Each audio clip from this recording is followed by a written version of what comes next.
What is up, everybody? We are back. We're looking today at a Dynasty rookie mock draft, the second round of a one quarterback Dynasty league, not a Superflex. We already made four Superflex videos, one for each round of a Dynasty rookie mock draft. Today, we are looking at round two. We've already gone through round one. That video has already been posted. Check it out if you haven't seen it. And yeah, we're just going to get right into it. Before we do, just please, if you could like this video, subscribe to the channel, that would be really, really awesome. Also, leave a comment. Leave a comment on what Dynasty rookie pick that you have and who you're thinking about taking, maybe in the first or second round. And, I can give you my thoughts and help you out if you need it. If you have any questions, I love to talk fantasy football. So if you do have any questions, leave it in the comments, and I will for sure get to your question. But yeah, let me share with you my screen and the draft here. Here we go. There we are. So the first round, as you can see, it went Bijan, and we talked about this in the first video, but if you didn't watch it, these are there's tiers for me, meaning if you want to put someone over someone else that's in the same tier, that's fine. I'm not going to argue it. This is kind of what I would do, I think, but for example, Bijan is in a tier of his own. No one should be taking anyone else at the 101 over Bijan Robinson. No one should take anyone besides Bijan Robinson. In a one quarterback, again, this is one quarterback, guys. One quarterback, not Superflex. Even in Superflex, it should be Bijan, but if you want to make a case for Richardson, go for it. But it is Bijan. JSN and Gibbs, to me, they went 2-3. They're kind of in the next tier. If you want to put Gibbs over JSN, go for it. This is just how I would do it. Anthony Richardson's a little difficult because it is a little bit dependent on, if you have the pick 104, but you have like Mahomes or Allen or Hurts or Herbert as your quarterback, you're probably not going to take Anthony Richardson.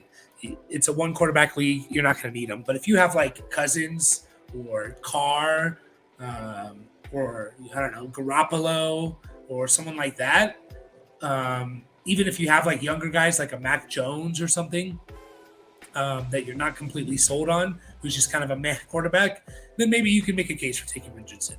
And then the three other first round receivers, they're kind of in a next tier of, in the next tier of Quentin Johnston, Addison, Flowers. If you want to put Flowers over Addison over Johnston, be my guest. This is how I would do it, but they're kind of in the same tier for me. And then I would say these next four players are probably in the next tier for me. If you want to throw Kincaid in, you can. But I would go A-Chain, Charbonnet, Mingo, Kendre Miller. These are probably the next picks. But if you like Kendre Miller or you like Mingo a lot, then take them. This is ultimately, it should be your decision. And you should go with guys that you like, because it feels a lot better when, you take the time to watch some film, you scout a guy, and you're like, I just have this feeling about Jonathan Mingo, and you take him, and he turns out, and it's like, yeah. Whereas if you listen to someone else and then it fails, you're going to start, kicking yourself. So I always recommend people to kind of go with their gut as well. This is kind of how my gut is. So yeah, again, this is one quarterback. So obviously no other quarterback was taken in the first round. There will be probably a couple more taken in the second round, however. Next pick, which I would do here, is probably take a guy like Marvin Mims. I'm high on Marvin Mims. He gets second round draft capital, which is awesome. He goes to Denver, and what really makes me intrigued about him is a few different things. New coaching staff. Sean Payton's there. Sean Payton has an offensive system he likes to run, and he likes his guys to fit his system. That's why he brought in Marquez Callaway to the Broncos, if you guys didn't know. Marquez Callaway is on the Broncos. He was on the Saints, and Sean Payton's last year on the Saints, which I think was 2021, maybe 2020. I think it was 2021. His last year on the Saints, Marquez Callaway was their leading receiver. So he brought him to Denver because he trusts him. There was rumors about Jerry Jeudy and Sutton being traded. Those rumors wouldn't have been floating around if Sean Payton was completely sold on them. Now, I think both of them will be on the team. I'm a little bit more worried about Sutton than I am Jeudy. but I'm kind of worried about both of them, to be honest. Next, the Broncos traded up, and their first pick in the draft. This was their first pick in the draft. They didn't have a first round pick. They didn't have an earlier second round pick. This was their first pick. They went out and they took a receiver at a position that you think the Broncos are pretty stacked in with Judy, with Sutton, with Tim Patrick, with Hamler, with Dulcich, if you throw him in as part of the receiving core. There's 5 guys you think, wow, this team has pretty good receiving core, right? Well, they didn't think so, obviously. They went out and took Marvin Mims. I think he's going to probably, his first year, take that Hamler role, which is very important in the Sean Payton. They always seem to have that deep threat type of receiver, whether it's like a Kenny Stills, a Devery Henderson, a guy like that. So I like Marvin Mims. I like him a lot. I'm not gonna let Bryce Young fall too far, because I'm very high on Bryce Young. I think, in my opinion, he has the best chance of being a really good, consistent quarterback. Maybe a top 7 type of guy, maybe higher. I think he can give you a good rushing floor of 300-400 yards. I love where he went and the coaching staff there. Vegas's over under, I think, for him was like 26 touchdowns thrown, which is crazy for a rookie. So they obviously think highly of him. I think, it's always like, well, running quarterbacks. Josh Allen, Lamar Jackson, Jalen Hurts. But look who's been near the top almost every year, and that's been Patrick Mahomes. You don't necessarily have to be a 700-yard rusher to be a top fantasy quarterback. You can rush for 300-400 yards and be a very talented passer. And I think Bryce Young can be that type of player. So I'm not going to let him fall too far. I'm not. Next, I'm probably going to go. I'm going to go Josh Downs here in a PPR league, which is what I'm mocking this for. I think Josh Downs can have a safe role. I don't think he's going to have much upside of being, a top tier receiver, but I think he can be like, a flex play, a bye week type of play receiver. And again, we're in the second round. It's already getting a little bit bleak in a 1 quarterback league, right? Relevant fantasy position. So I like Downs. I think, especially if Anthony Richardson's kind of starting from game 1, week 1, that Downs is going to be like his safety blanket. So I like that. I like Downs. I think he's kind of a safe play. Another player that I've really liked. I liked him before the draft. Is Jaden Reed out of Michigan State. I think he's super talented. I think he's a really fun player. I think he can be used in many different ways. I think he could be an all-around receiver, not just like a deep threat or a slot guy. And if you think about it, Green Bay's receiving core. Hang on, you would cough. Excuse me, guys. Still a little under the weather. If you think about Green Bay's receiving core, you have Christian Watson, who I think people are overrating him a bit. I'm not saying he's a bad receiver. I think he's a good receiver. I don't think he's going to score 7 touchdowns on like 20 catches like he did during his stretch last year. I'm not 100% sold that like Watson's the alpha. You got Romeo Doubs, who I think is a wide receiver 3. And you got the couple of rookie tight ends that they brought in. There's not a lot there. Like Jaden Reed theoretically could be the best receiver taken. He could be more, Watson could be more of like that Metcalf, and Reed could be more of that Lockett type of receiver. And Lockett seems to always outproduce Metcalf, or, people underrate Lockett a little bit. And I think we're going to be surprised by Jordan Love and the Green Bay offense. I think it's going to be solid.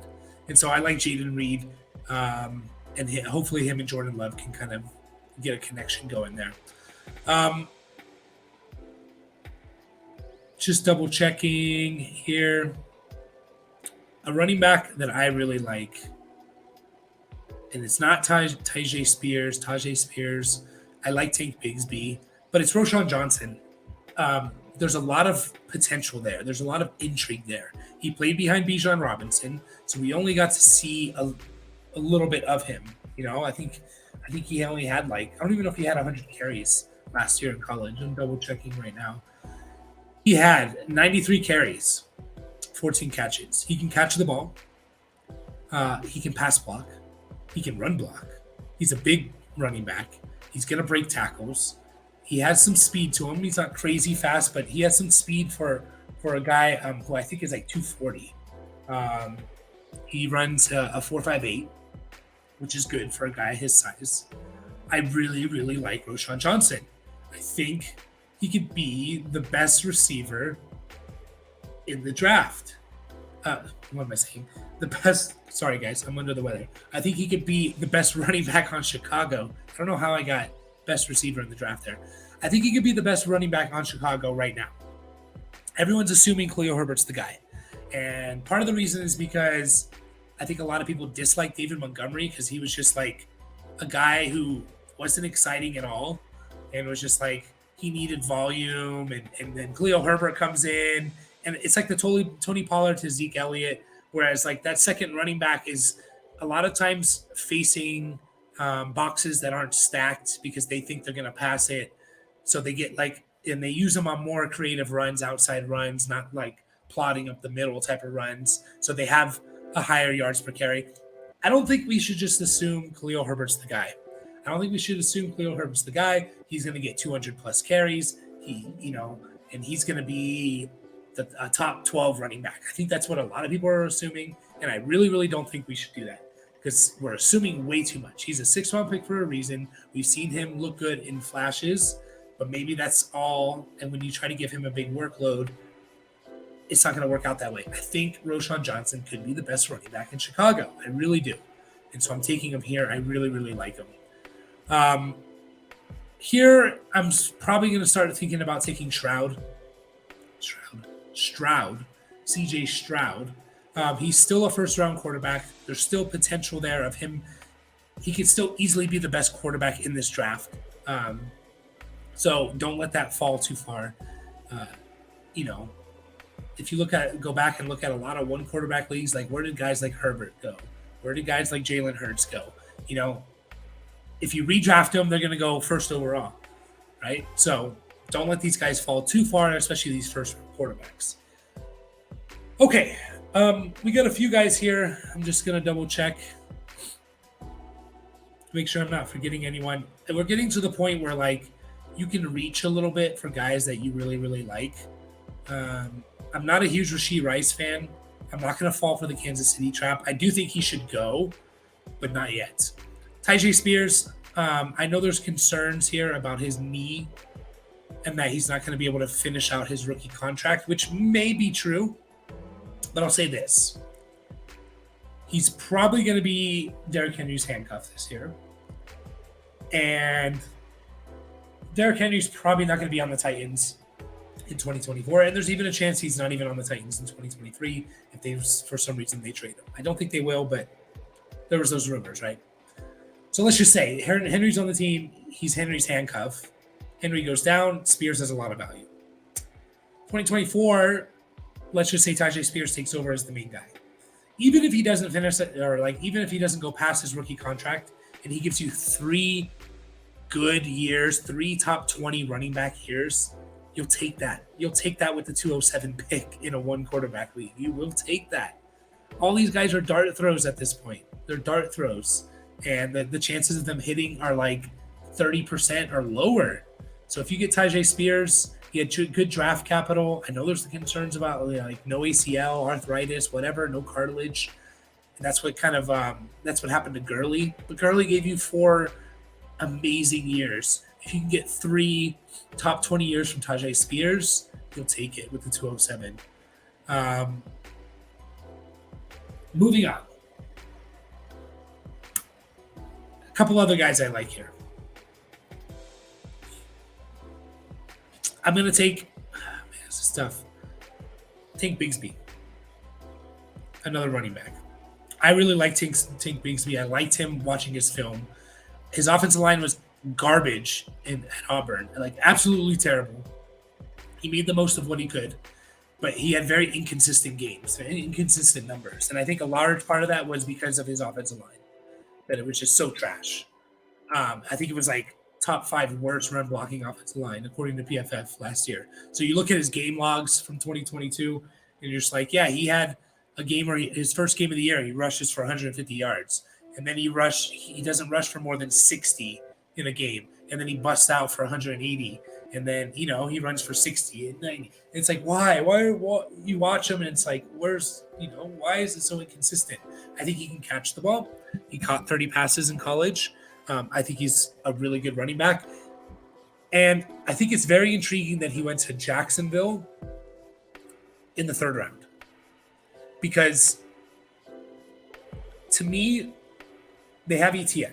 And I know everyone loves ETN. I'm probably one that dislikes ETN the most. I'm not saying I think he's garbage. I think he's a good player. But I think people are overrating him a bit.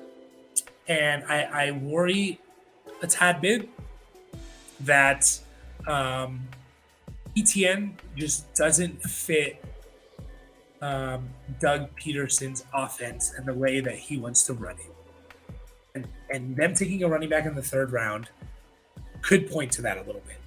I think because they just spent a 1st round pick, and again, I know it wasn't Doug Peterson's team or Doug Peterson that drafted ETN, but you have a 1st round running back. You're not going to spend a 3rd round draft capital. You can get a good edge player, a good offensive lineman, whatever. You can find really good players elsewhere. And I know Jacksonville doesn't have a whole lot of holes. They can still use interior offensive linemen. They can still, everyone can use an edge rusher. Everyone can use a cornerback. But they went out and they got a running back. And that's just very intriguing to me. So they obviously think that ETN's not a workhorse. They really, I don't think they do. And so I think ETN's going to suffer a little bit. And it could be just that Bigsby fits Peterson's system better. And that's a huge possibility. I wouldn't be surprised if it was, So a little worried there. A little worried there. So I'm going to take my chance to take Bigsby. And he's, at the worst, he's a good handcuff to ETN. And I think he's a talented player. A couple more guys here as we finish out the 2nd round. Again, you can always reach for guys that you really like, which is something I'm going to do here. I'm going to take Michael Wilson out of Stanford, went to Arizona, 3rd round draft capital. I really, really like Michael Wilson a lot. I think he's a good player. I think he has all the tools to become a complete X receiver. Is he going to be a number 1, top 5 receiver in fantasy? No. But I think he could be a solid number 2 receiver. I think he could be a top 24 wide receiver, especially if they get Kyler Murray back or even if they take a quarterback high in the draft next year. He has all the tools to develop. He's not a one-trick pony like a Jalen Hyatt is, or even like a Rashee Rice. I think a Rashee Rice is just kind of a solid possession receiver, in my opinion. That's what he is. Like an Adam Thielen, maybe a little bit more athletic, although Adam Thielen's quite athletic. So I like Michael Wilson. I like the receiving room he's going into. Maybe Hopkins is there this year, but probably not there next year. So I'm going to take my chance with Michael Wilson. This is probably where I would be taking Rashee Rice. I'm not going to totally discount him. He is a 2nd round receiver. I wasn't huge on him when I was watching his film, but obviously Patrick Mahomes likes him.